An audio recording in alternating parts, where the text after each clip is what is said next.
Hello friends, welcome to my channel. और आज की इस वीडियो में मैं द हिंदू न्यूज़पेपर आज 25 सितंबर का थोड़ा सा एनालिसिस करेंगे। और उससे पहले कुछ प्रीवियस ईयर क्वेश्चन पेपर्स देख लेते हैं। ये क्वेश्चन है पॉलिटी का, इंडियन पॉलिटी का, 2011 में आया था। All revenues received by the union government by way of taxes and other receipt for the conduct of government business are credited to the, किस अकाउंट में जाता है ये? Option A contingency fund of India, option B public account, option C consolidated fund of India, option D deposits and advances fund. So जो students तैयारी कर रहे हैं, प्रिपरेशन कर रहे हैं एग्ज़ाम की, उनको ये पता होना चाहिए। और नहीं पता तो हम इस वीडियो के एंड में आपसे इसका आंसर डिस्कस करेंगे। तो चलिए शुरू करते हैं। तो स्टार्ट करते हैं द हिंदू न्यूज़पेपर आज का। और जो सबसे इम्पॉर्टेंट जो न्यूज़ है फ्रंट पेज पे, Aadhaar unreliable in hot humid India. तो ऐसा क्यों कहा गया है? आधार को और हॉट और ह्यूमिड इंडिया में अनरिलायबल क्यों कहा गया है? उसका एक ही रीज़न है कि जब ज़्यादा गर्मी पड़ती है तो आधार का जो बायोमेट्रिक सिस्टम है वो काम नहीं करता है। ठीक है, तो रीज़न आपको मैंने बता दिया यहाँ पे, छोटा सा रीज़न है। तो एक तरह से मतलब पूरे इस आर्टिकल में यही लिखा हुआ है। ये जो रीज़न है ये आपका मूडी की एक रिपोर्ट है, उसने दिया है। In a report on decentralised finance and digital asset issued on Saturday, Moody's acknowledged Aadhaar as the world's largest digital program that assigned unique number over 1.2 billion in Indian residents। ठीक है, तो ये है। लेकिन एक तरह और दूसरी तरफ मूडी ये भी कह रहा है कि मूडी की जो रिपोर्ट है ये भी कह रही है कि आधार अनरिलायबल है। The system often result in the service denial and the reliability of biometric technology, especially for manual labours in hot and humid climates. ठीक है, और एक तरह से ये बहुत मतलब एक सोचने वाली बात भी है कि अगर ऐसा रहेगा तो फिर आगे आधार सिस्टम कैसे वर्क करेगा, उसके सामने इतने हर्डल्स और बर्डन क्रिएट हो जाएंगे। ठीक है, तो यही था इस न्यूज़ में। आगे चलते हैं। एक ये मल्टीपल एंट्री मल्टीपल एग्जिट वाला एक ये न्यूज़ है। इसमें क्या है मल्टीपल एंट्री मल्टीपल एग्जिट में कि जैसे किसी भी स्टूडेंट ने एनरोल कराया किसी भी एजुकेशन इंस्टीट्यूट में, और मान लो कि 3 साल का उसने प्रोग्राम किया है तो उसको 3 साल के लिए डिग्री मिलेगी। 2 साल का किया है 2 साल के लिए डिप्लोमा मिलेगा। और अगर उसने 1 साल के बाद ड्रॉप कर दिया तो उसको सिर्फ सर्टिफिकेशन मिल जाएगा। तो ये है, लेकिन ये इंडिया में पॉसिबल इसलिए नहीं है क्योंकि बहुत ज़्यादा पॉपुलेशन है। ठीक है, और इसकी वजह से लार्ज ड्रॉप आउट भी होगा। तो ये मैनेज करना बहुत ज़्यादा मुश्किल है।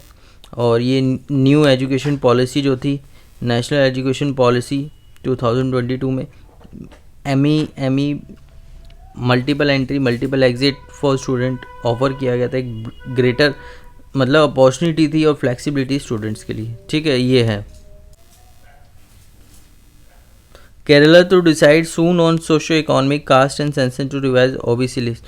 केरला गवर्नमेंट ने थोड़ा सा डिले कर दिया था तो केरला हाई कोर्ट ने उसको दोबारा से इंस्ट्रक्ट करा है कि आपको ये सेंसस करना चाहिए। ठीक है, तो आने वाले समय में केरला कभी भी अपने ये सेंसस कर सकती है और सोशो इकोनॉमिक कास्ट बेसिस पे टू रिवाइज ओबीसी लिस्ट को रिवाइज करना है। ठीक है, तो ये है केरला का। और आगे देखते हैं। Land around Assam monastery to be reserve for indigenous people. ऐसा कहा गया है कि असम गवर्नमेंट एक लॉ पे वर्क कर रही है जो सिर्फ एक इंडिजीनियस ओनली जोन बनाएगा और अराउंड बाटाद्रवा। और ये बर्थ प्लेस है 15 सेंचुरी में, जो 15 to 16 सेंचुरी में saint reformer Srimanta Sankardeva who propound to be new Vaishnavism. Vaishnavism में होता है जो विष्णु का पूजा करते हैं। ठीक है, विष्णु की ज़्यादा वर्शिप करते हैं। और एक शैविज़म होता है, वो शैविज़म में आपको शिवजी जी की पूजा मिलेगी, शिव वर्शिप। तो यूपीएससी पॉइंट ऑफ व्यू से पढ़ सकते हैं कि सेंट रिफॉर्मर श्रीमंता शंकरदेवा कहाँ से बिलोंग करते थे और कौन सी सेंचुरी में उनके क्या रिफॉर्म्स वगैरह थे। ठीक है, एक तरह से जो बाटा द्रवा है वो नियो वैष्णविज्म के फॉलोअर्स है। जैसे वेटिकन सिटी में आपको रोमन कैथोलिक मिलेंगे, और रोमन कैथोलिक एक अगर मैं बात करूँ तो क्रिश्चियनिटी में बहुत पुराना सेक्ट है। ठीक है, जब क्रिश्चियनिटी में डिवीज़न नहीं हुए थे, बाद में तो कैथोलिक और प्रोटेस्टेंट आ गए थे। ठीक है, तो ये है। और अब हम देखते हैं एडिटोरियल की न्यूज़।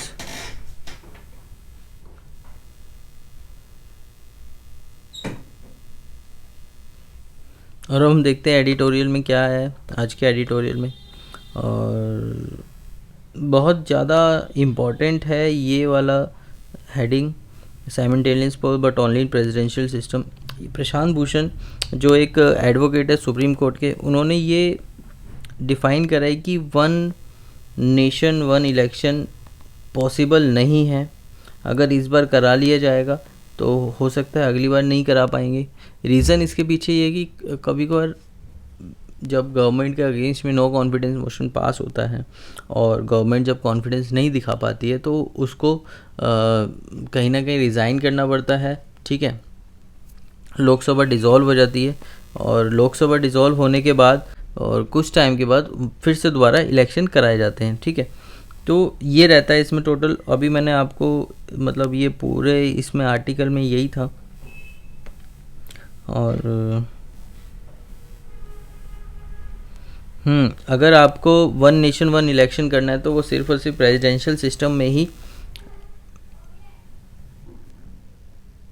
एप्लीकेबल हो सकता है। उसके लिए फिर आपको अगर पार्लियामेंट्री सिस्टम हटाना है तो वो फिर आप प्रेसिडेंशियल सिस्टम रन कर सकते हैं। उसके लिए आपको इन कुछ आर्टिकल्स में चेंजेस करने पड़ेंगे। जो पार्ट 5 का जो चैप्टर है 1, एग्जीक्यूटिव यूनियन का चैप्टर है 1। ठीक है, और इसमें ये भी कहा गया है प्रशांत भूषण के द्वारा कि जो पार्लियामेंट्री सिस्टम है वो बेसिक स्ट्रक्चर नहीं है कॉन्स्टिट्यूशन का, लेकिन डेमोक्रेसी बेसिक स्ट्रक्चर है कॉन्स्टिट्यूशन का। और मैं बात करूँ तो जैसे अभी अमेरिका में भी कहीं ना कहीं प्रेसिडेंशियल सिस्टम है, और अमेरिका डेमोक्रेटिक कंट्री भी है, फेडरेशन ऑफ स्टेट्स भी है।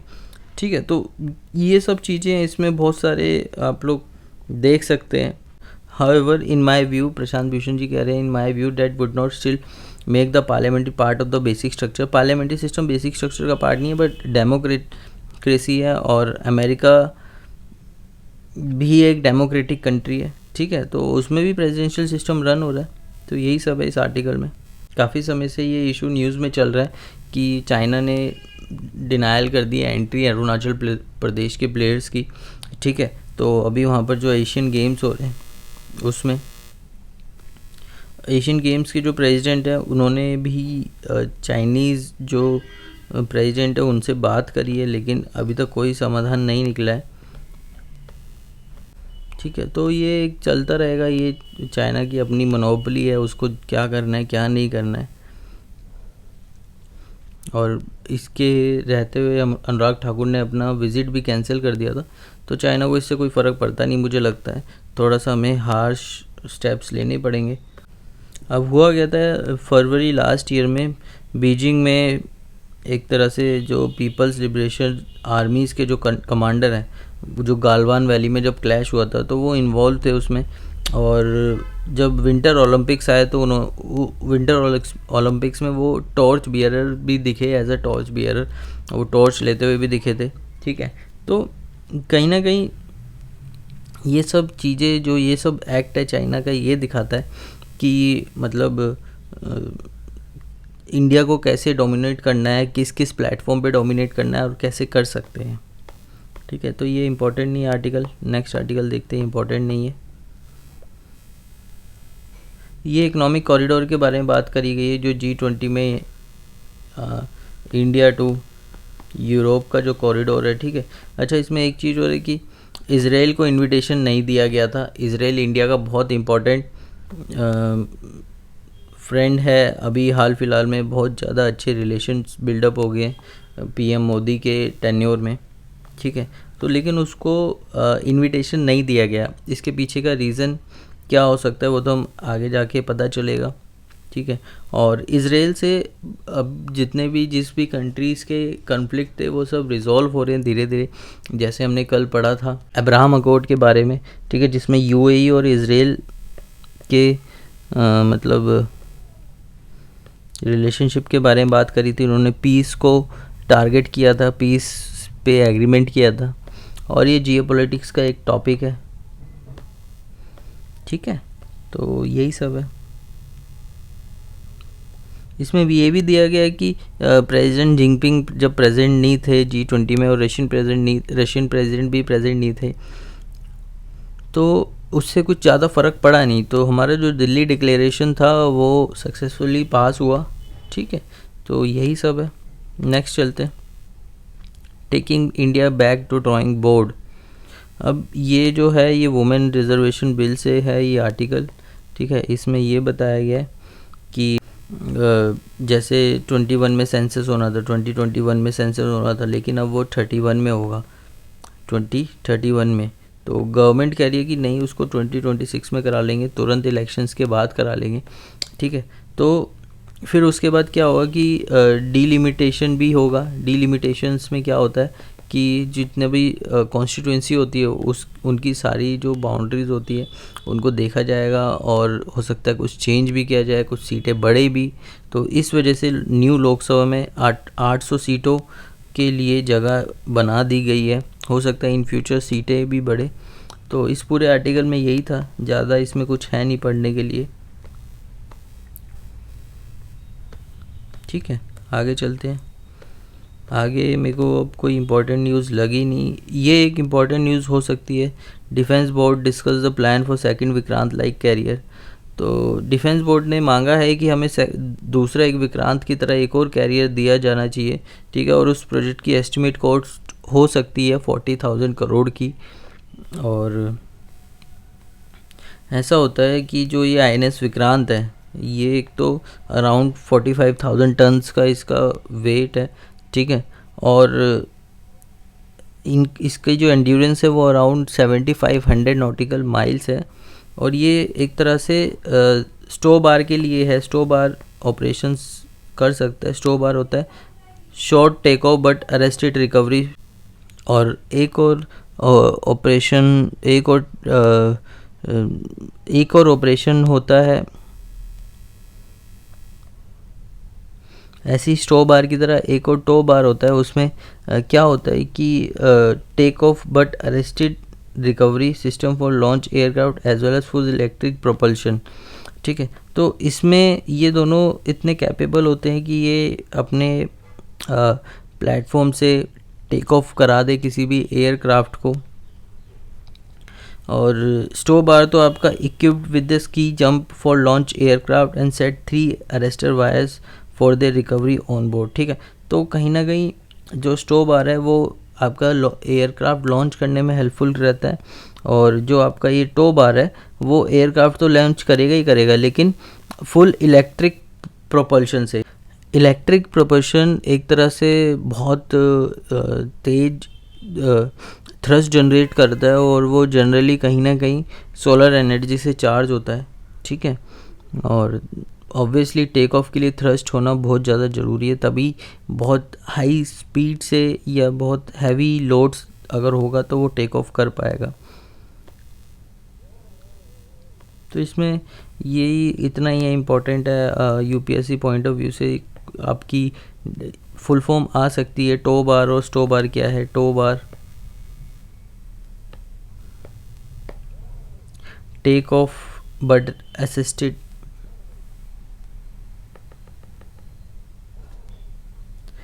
टो बार क्या है? Take off but arrested recovery क्या कर सकता है, ठीक है।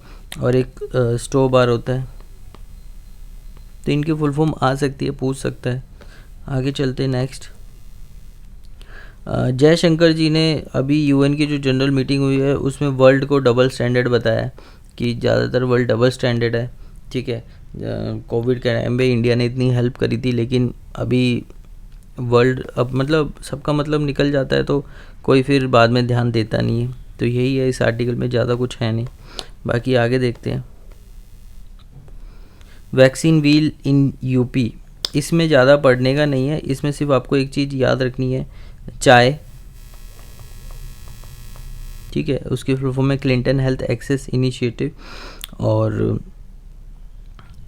ये आपका पूरा वैक्सीनेशन के ऊपर है कि बच्चों में वैक्सीन कैसे लगाई जाए।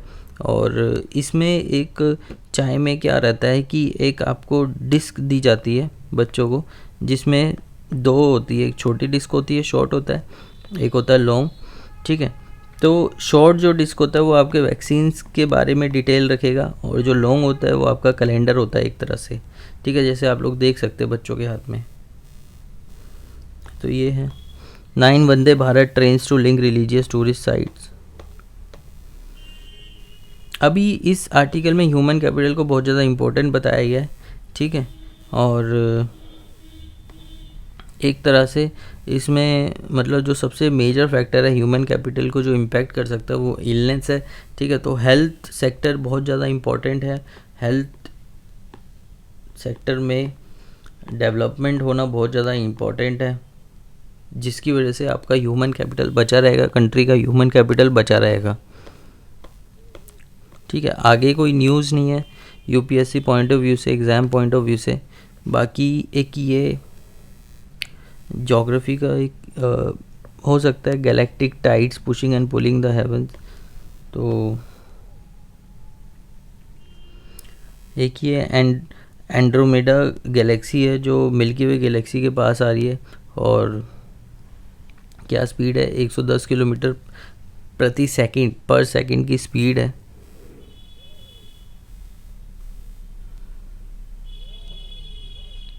पूछ सकते हैं गैलेक्टिक टाइड्स क्या होता है, caused by the gravitational force within the galaxy arising in interaction between celestial objects such as stars and gas cloud, ठीक है। तो ये पूछ सकता है गैलेक्टिक टाइड्स क्या होती है। These tidal force influence various aspects of evolution. They can be reshaped, तो स्ट्रक्चर रीशेप कर सकता है, creating tidal tails, bridges, promoting star formation, बहुत सारी चीज़ें कर सकता है। Also have say in which the proximate galaxy do not interact. तो गैलेक्सी टाइड मतलब एक तरह से जो proximate galactic tides also effect super massive black holes at galaxy centre leading to, बहुत ज़्यादा मतलब अफेक्ट कर सकता है सुपर मैसिव ब्लैक होल को, इसमें यही है।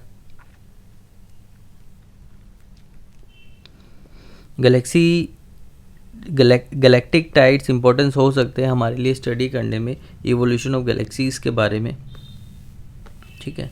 तो यही है आज के न्यूज़पेपर में, और बाकी एग्ज़ाम पॉइंट ऑफ व्यू से जितना हम लोगों ने डिस्कस करा उतना बेटर है, और बाकी देखते हैं कल।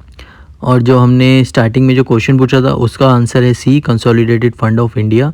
ये आर्टिकल 266 का क्लॉज 1 में मेंशन है ऑफ इंडियन कॉन्स्टिट्यूशन। बाकी ऐसे ही हम प्रीवियस ईयर्स क्वेश्चन पूछते रहेंगे। Till then study hard, work hard, अपना पढ़ते रहिए, जो डाउट्स हैं वो क्लियर करते रहिए, और till then bye. Thank you for watching my video. Have a nice day.